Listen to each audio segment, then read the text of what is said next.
Okay, चलिए आज बात कर रहे हैं हम लोग ग्रेविटेशन का। ये पार्ट 4 है। गुरुत्व त्वरण किसको कहते हैं, ठीक है। गुरुत्व त्वरण का वैल्यू क्या है, देखिए गुरुत्व त्वरण का वैल्यू कितना होता है 9.8 मीटर पर सेकेंड स्क्वायर, जी का वैल्यू होता है।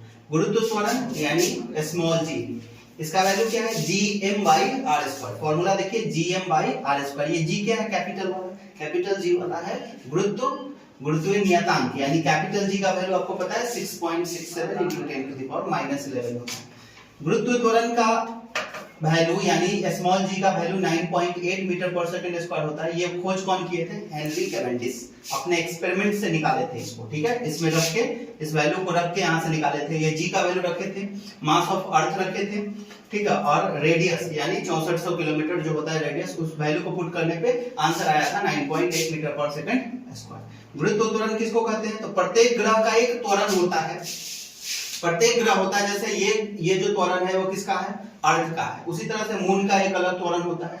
चंद्रमा के लिए देखिए कितना होता है g/6। तो गुरुत्व त्वरण अलग अलग ग्रहों के लिए अलग अलग होता है। क्लियर हुआ। कक्षीय वेग किसको कहते हैं, देखिए कक्षीय वेग कहने का मतलब होता है, जैसे ये मान के चलिए कि ये अर्थ है, तो ये अर्थ के चारों तरफ ये जो ऑर्बिट देख रहे हैं, जहां पर इसका रेंज है ग्रेविटेशन का, तो इसमें कोई प्लैनेट को अगर हम यहाँ से कोई उपग्रह को, सैटेलाइट को हम यहाँ पे भेजते हैं।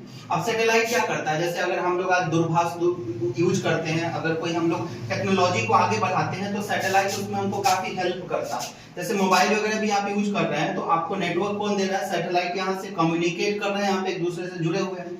तो ये सैटेलाइट जो इंफॉर्मेशन आपको दे रहा है, ये सैटेलाइट जो है वो किस वेलोसिटी के साथ अर्थ के साथ मोशन कर रहा है। सैटेलाइट की स्पीड क्या होती है, जैसे जितना स्पीड से अर्थ घूम रहा है उसी स्पीड से सैटेलाइट घूम रही है। तो ये सैटेलाइट जो है, ठीक है, ये कहां पे घूम रहा है, तो ऑर्बिट में। तो जिस ऑर्बिट में ये घूम रहा है और जिस वेग के साथ घूम रहा है, उस वेग को बोलते हैं कक्षीय वेग। क्लियर हुआ। तो जिस वेग से कोई वस्तु अर्थ के चारों ओर घूमता है, कोई वस्तु बोले तो जैसे हम सैटेलाइट को ही ले लिए, तो वो घूम रहा है, तो उसको हम क्या कहेंगे, कक्षीय वेग। उस वेग का वो उसका अपना ऑर्बिटल वेलोसिटी है, ठीक है। कक्षीय वेग ये तभी संभव है, अब देखो मान लो कोई वस्तु यहाँ पे घूम रहा है ऐसे, तो अच्छा ये घूम रहा है तो अर्थ इसको अपनी तरफ खींचेगा, तो अर्थ खींचेगा तो बोले तो गुरुत्वाकर्षण बल लग रहा है, तो गुरुत्वाकर्षण बल लग रहा है, तो जब गुरुत्वाकर्षण बल केंद्रीय बल के बराबर होगा, दोनों बल क्या होगा, बराबर होगा, उस समय न वस्तु ऊपर जाएगा और न वस्तु कहाँ आएगा, नीचे आएगा। जैसे कहने का मतलब गुरुत्वाकर्षण बल अभी हम लोग को जमीन के नीचे खींच रहा है, तो हम लोग को रोके कौन है, नॉर्मल बल, ऊपर लग रहा है नॉर्मल बल, तो दोनों बल बराबर हो जाएगा, न वस्तु ऊपर जाएगा न नीचे जाएगा।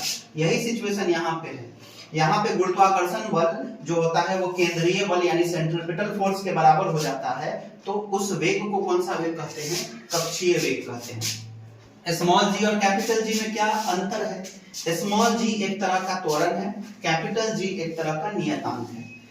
यानी ये त्वरण है और ये क्या है, नियतांक है। स्मॉल जी का वैल्यू होता है 9.8 मीटर पर सेकंड स्क्वायर और कैपिटल जी का क्या होता है 6.67 into 10 to the power -11। Small जी ये एक सदिश राशि है, क्योंकि त्वरण है और त्वरण सदिश राशि होता है, और नियतांक एक अदिश राशि होता है। कैसा राशि है, अदिश राशि। याद रखेंगे स्मॉल जी और कैपिटल जी में क्या फर्क है। अब आते हैं कक्षीय वेग, तो पढ़ लिए। अब आते हैं पलायन वेग। अब मान के चलिए कि किसी वस्तु को हम अर्थ के ऑर्बिट में घुमाना चाह रहे हैं, तो उसको ऐसे फेंके और वो ऐसा करे कि अर्थ का ऑर्बिट को ही पार कर जाए, इतना दूर निकल जाए कि वो दोबारा ऑर्बिट में नहीं आ सके, मतलब हमारा उससे कम्युनिकेशन टूट जाए, तो उस वेग को कौन सा वेग कहते हैं, पलायन वेग। मतलब अगर इस मार्कर को हम इतना स्पीड से फेंके और ये दोबारा अर्थ पे रिटर्न नहीं आए, तो हम बोलेंगे कि इस मार्कर को कौन सा स्पीड दे दिए, पलायन स्पीड, यानी इसको हम एस्केप वेलोसिटी दे दिए। मतलब ये एस्केप कर जाना क्या कहलाएगा, एस्केप वेलोसिटी। तो वैसा वेग जिसके कारण वह पृथ्वी के ऑर्बिट को ही छोड़ दे, बाहर चला जाए, उस वेग को कौन सा वेग कहते हैं, पलायन वेग कहते हैं। अब बताइए अर्थ के लिए पलायन वेग कितना होता है, 11.2 किलोमीटर पर आवर। मतलब 1 घंटा में 11.2 किलोमीटर पर आवर, इतना स्पीड से अगर सैटेलाइट मूव कर दिया या कोई वस्तु मूव कर गया, तो वो क्या कर जाएगा, पलायन कर जाएगा अर्थ को। मून के लिए कितना होता है 2.38 किलोमीटर पर आवर और सन के लिए 42 किलोमीटर पर आवर। ये एस्केप वेलोसिटी है, सबका अपना अपना एस्केप वेलोसिटी है, क्योंकि सबका रेडियस अलग अलग होता है। एस्केप वेलोसिटी किस पे डिपेंड करता है, रेडियस पे डिपेंड करता है। यहाँ देख लो, एस्केप वेलोसिटी का फार्मूला है √2gr।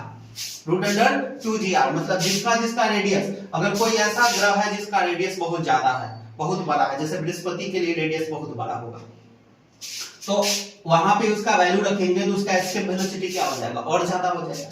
तो कहने का मतलब एस्केप वेलोसिटी यहां से निकाला जाता है। अर्थ का escape velocity 11.2 kilometre per hour, moon के लिए 2.38, इसको लगभग 2.4 लिखा रहेगा, 2.4, ठीक है। और सन के लिए 42 किलोमीटर पर आवर। याद रखिए ये सन हुआ, देखो ये सूर्य हुआ, तो इसके केंद्र का वेलोसिटी कितना, केंद्र का कितना है 42 किलोमीटर पर आवर। इसका सतह का कितना होगा, तो 618 किलोमीटर पर आवर, इतना होता है इसके वेलोसिटी। हालांकि सतह का नहीं पूछेगा, आपसे सन का पूछेगा तो आप यही बोलेगा 42 किलोमीटर पर आवर। उपग्रह किसको कहते हैं, वैसा वस्तु जो ग्रह का चक्कर लगाता है उसको उपग्रह कहते हैं। अब सूर्य का चक्कर कौन लगा रहा है, ग्रह का चक्कर कौन लगा रहा है, उपग्रह में, और उपग्रह फिर ढेर सारा उल्का पिंड भी चक्कर लगा रहा है। तो उपग्रह कहने का मतलब कि वैसा वस्तु जो ग्रह का चक्कर लगाए उसको हम उपग्रह कहते हैं। जैसे चंद्रमा किसका चक्कर लगा रहा है, पृथ्वी का। पृथ्वी एक ग्रह है, तो ग्रह का चक्कर लगाने वाला चंद्रमा है, तो चंद्रमा क्या कहलाएगा, उपग्रह कहलाएगा। तो चंद्रमा कैसा उपग्रह है, तो प्राकृतिक उपग्रह है। अगर हम भारत का पहला उपग्रह बोले जो छोड़ा गया था, जिसका नाम क्या था, आर्यभट्ट। क्या नाम था, आर्यभट्ट। तो ये रहा हमारा उपग्रह के बारे में, ठीक है। तो इसको एक बार और अगर समझ नहीं आए तो वीडियो को एक बार और देखिए और समझने का कोशिश कीजिए।